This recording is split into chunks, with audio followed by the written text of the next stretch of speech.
Hello and welcome back to another quick tutorial with your instructional coach, Leslie Johnson.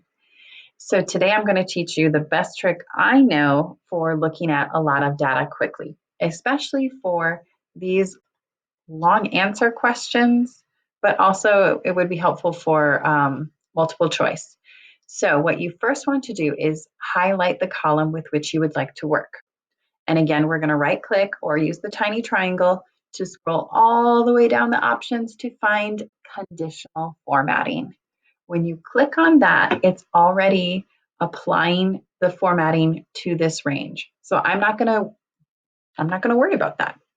I do want to go to the format rules format cells if, and I like to use text contains, especially when working with these short answer questions.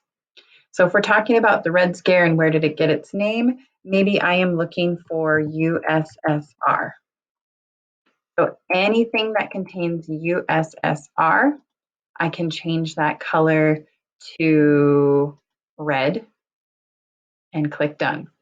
Now I see over here that I have U period, S period, S period, R period. So maybe I need to add another rule and change it again to text contains USSR.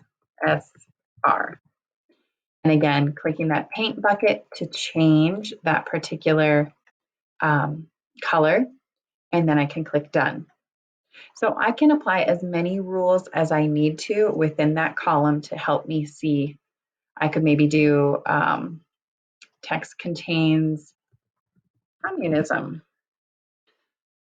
and change that to blue or something like that. And that's going to highlight the cells that have those particular words and phrases. And if I'm having a Google Meet coming up with my students and I want to talk about the Red Scare, I want to see what do I need to talk about. So hopefully that conditional formatting is going to help you go through data quickly. So again, to do that, you want to highlight the column, right click or choose that tiny triangle, scroll down to conditional formatting, and then I like to use the text contains. Feel free to use any of these other options. I think for short answer specifically, text contains helps us focus on those keywords and or phrases students might be putting in. Keeping in mind that if you misspell or use different punctuation, it might not highlight, but it's a lot better than going person by person by person, especially if you have an upcoming synchronous activity with your students, you're able to get a quick snapshot of things that you might need to cover again. So that's conditional formatting. Thanks for watching.